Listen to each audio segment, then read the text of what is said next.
안녕하세요. 축복누린교회 아침 큐티 시간입니다. 2026년 5월 26일 화요일 아침 함께 묵상할 하나님의 말씀은 창세기 47장 27절에서 48장 7절까지입니다. 제가 낭독하겠습니다. 이스라엘 족속이 애굽 고센 땅에 거주하며 거기서 생업을 얻어 생육하고 번성하였더라. 야곱이 애굽 땅에 17년을 거주하였으니 그의 나이가 147세라. 이스라엘이 죽을 날이 가까움에 그의 아들 요셉을 불러 그에게 이르되 이제 내가 네게 은혜를 입었거든 청하노니 내 손을 내 허벅지 아래 넣고 인애와 성실함으로 내게 행하여 애굽에 나를 장사하지 아니하도록 하라. 내가 조상들과 함께 눕거든 너는 나를 애굽에서 메어다가 조상의 묘지에 장사하라. 요셉이 이르되 내가 아버지의 말씀대로 행하리이다. 야곱이 또 이르되 내게 맹세하라 하매 그가 맹세하니 이스라엘이 침상머리에서 하나님께 경배하니라. 이 일 후에 어떤 사람이 요셉에게 말하기를 네 아버지가 병들었다 하므로 그가 곧 두 아들 므낫세와 에브라임과 함께 이르니 어떤 사람이 야곱에게 말하되 네 아들 요셉이 네게 왔다 하매 이스라엘이 힘을 내어 침상에 앉아 요셉에게 이르되 이전에 가나안 땅 루스에서 전능하신 하나님이 내게 나타나사 복을 주시며 내게 이르시되 내가 너로 생육하고 번성하게 하여 네게서 많은 백성이 나게 하고 내가 이 땅을 네 후손에게 주어 영원한 소유가 되게 하리라 하셨느니라. 내가 애굽으로 와서 네게 이르기 전에 애굽에서 네가 낳은 두 아들 에브라임과 므낫세는 내 것이라. 르우벤과 시므온처럼 내 것이 될 것이요 이들 후에 네 소생은 네 것이 될 것이며 그들의 유산은 그들의 형의 이름으로 함께 받으리라. 내게 대하여는 내가 이전에 밧단에서 올 때 라헬이 나를 따르는 도중 가나안 땅에서 죽었는데 그곳은 에브랏까지 길이 아직도 먼 곳이라. 내가 거기서 그를 에브랏 길에 장사하였느니라. 에브랏은 곧 베들레헴이라. 아멘. 오늘 본문은 이 요셉 덕분에 이집트 고센 땅에서 평안한 노년기를 보낸 야곱이 죽음을 앞두고 요셉에게 유언을 남기는 장면, 그리고 요셉이 자신의 두 아들을 데리고 야곱을 한 번 더 방문해서 그리고 또 이제 야곱이 요셉에게 이런저런 말들을 해주는 장면을 담고 있습니다. 먼저 이 첫 번째 이 야곱의 유언을 우리가 좀 살펴보겠습니다. 이 147세로 죽음이 이제 임박했다라는 것을 직감한 야곱은 이제 요셉과 독대를 합니다. 그러면서 이 자신의 시신을 지금 여기 이 땅 이집트가 아니라 조상들의 땅이자 하나님께서 약속하신 가나안 땅에 묻어달라고 간곡히 당부하며 맹세하게 합니다. 야곱이 요셉에게 그렇게 부탁한 이유는 단순히 향수 때문만은 아니겠죠. 뭐 그런 이유도 뭐 없지 않아 있겠습니다만은 그보다 더 큰 이유가 있습니다. 바로 야곱 자신이 지금은 이제 단순한 어떤 노인이 아니라 이 언약의 계승자라는 사실을 바로 지금 이 죽기까지도 이제 잊지 않았다는 것. 그리고 지금 현재 이 가문 중에서 누구보다 가장 큰 힘을 가지고 있는 요셉이 이 사실을 좀 분명하게 자각하기를 바랐기 때문일 겁니다.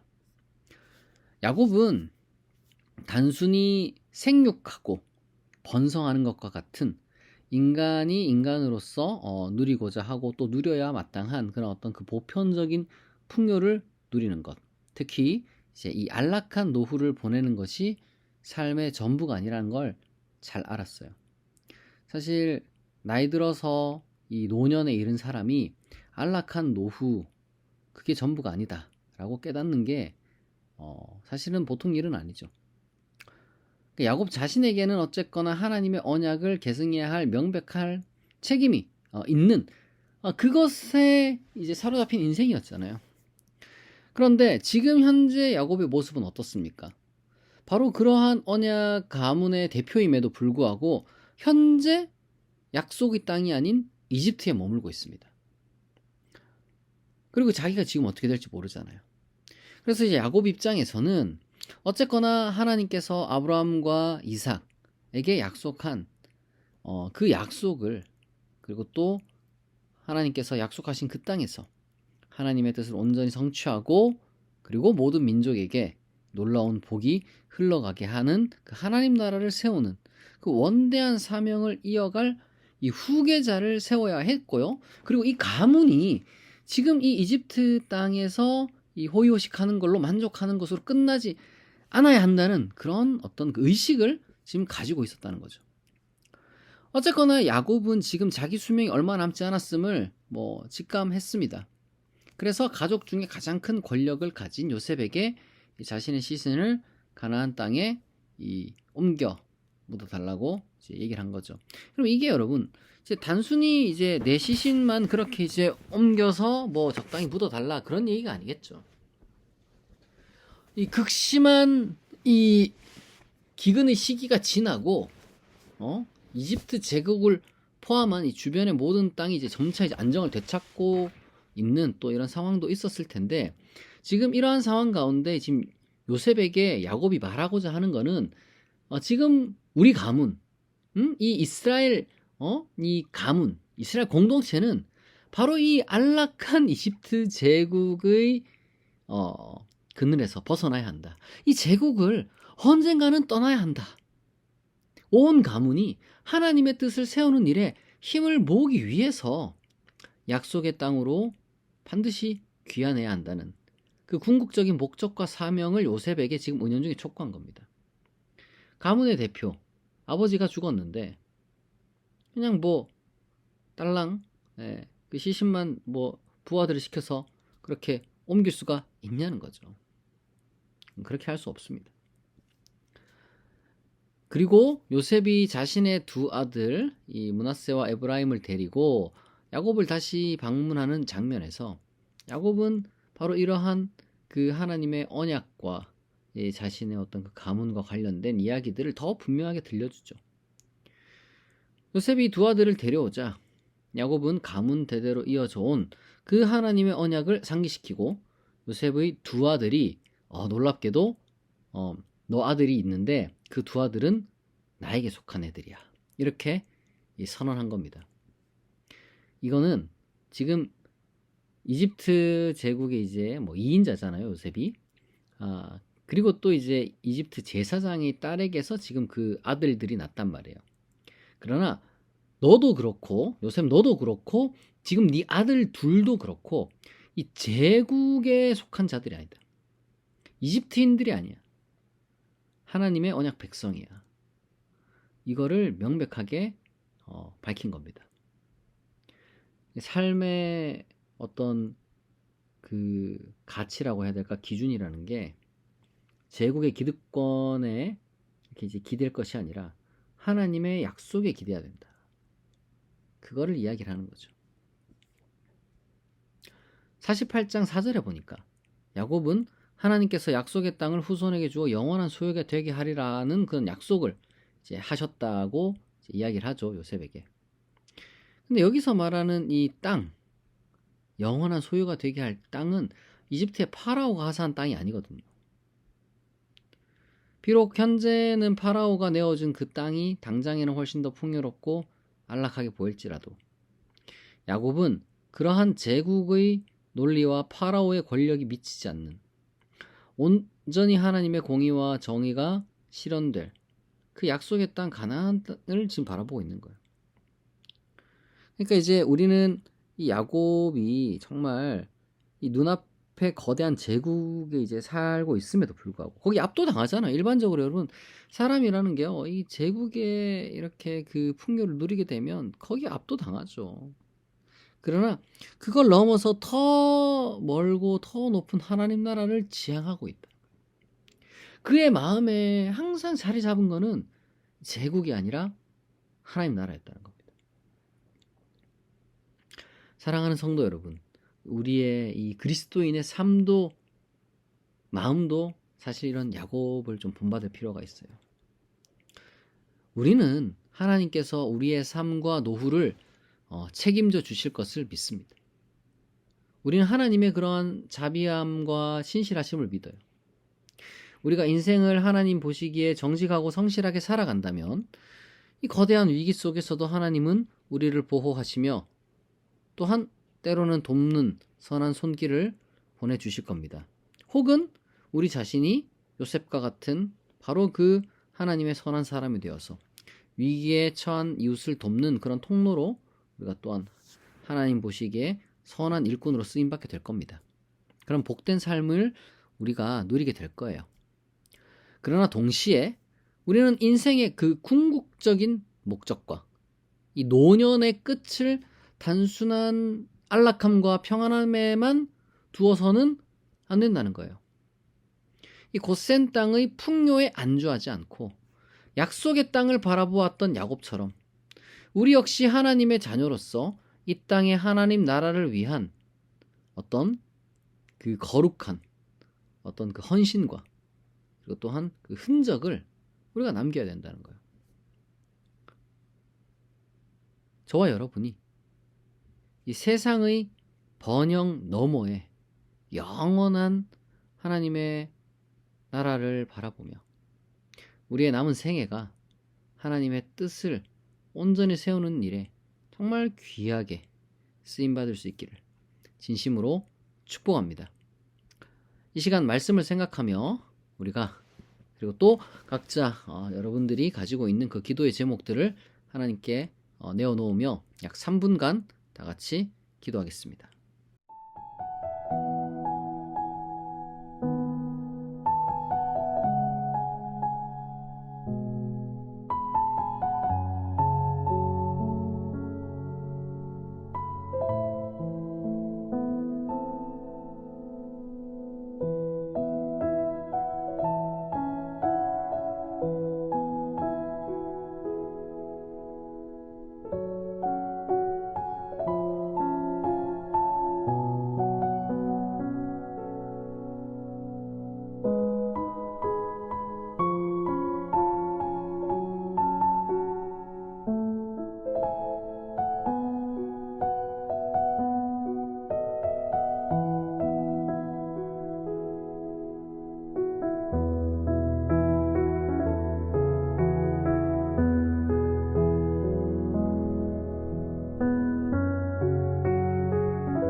자비하신 하나님 아버지, 거친 험악한 세월 속에서도 야곱을 인도하신 것처럼 우리의 삶도 그리고 우리의 노후도 하나님의 크신 자비와 은혜와 능력으로 보호해 주시고 책임져 주실 것을 우리가 믿습니다. 이 땅을 살아가는 동안 정직하고 성실하게 우리가 우리의 삶을 살아가게 하시고 또한 우리의 위기의 순간마다 돕는 손길을 허락하여 주시고 우리 또한 누군가를 돕고 살리는 그러한 축복의 통로가 되게 하옵소서. 하나님, 동시에 우리가 세상이 주는 이 안락함과 평안함에만 우리가 마음을 뺏기지 않게 하옵소서. 인생의 마지막 순간까지 언약 계승자로서의 정체성을 잃지 않았던 야곱처럼 우리에게도 영원한 하나님 나라를 향한 거룩한 열망을 주시고 우리의 남은 인생이 생존과 번영을 넘어 하나님의 뜻을 세우고 이 땅에 아름다운 신앙의 흔적을 남기는 고귀한 삶이 되게 우리를 인도하여 주시옵소서. 하나님, 또한 이 아침 각자의 마음의 소원과 기도의 제목을 들고 나온 우리 성도들을 기억하여 주시옵소서. 그들의 모든 문제, 몸과 마음의 건강, 재정 상황과 미래, 인간관계, 취업과 사업과 학업, 기타 모든 인생의 어려움을 하나님께서 아시오니 모든 것에 대하여 하나님이 감당할 힘과 능력을, 때로는 피할 길을, 때로는 놀라운 기적의 해결을 허락하여 주시옵소서. 우리의 간구를 들으시고 가장 좋은 것으로 응답하여 주실 줄 믿습니다. 오늘 하루도 우리를 지키시고 보호하시고 인도하시고 형통케 하실 줄 믿사오며 감사드리며 예수 그리스도의 이름으로 기도합니다. 아멘. 네, 지금까지 축복 누린 교회 아침 큐티였습니다. 이 큐티는 매주 월요일부터 금요일 오전 6시에 진행됩니다. 말씀으로 여러분 시작하는 복된 하루가 되길 바라고요. 오늘 하루도 여러분 좋은 하루 되시길 바랍니다. 감사합니다.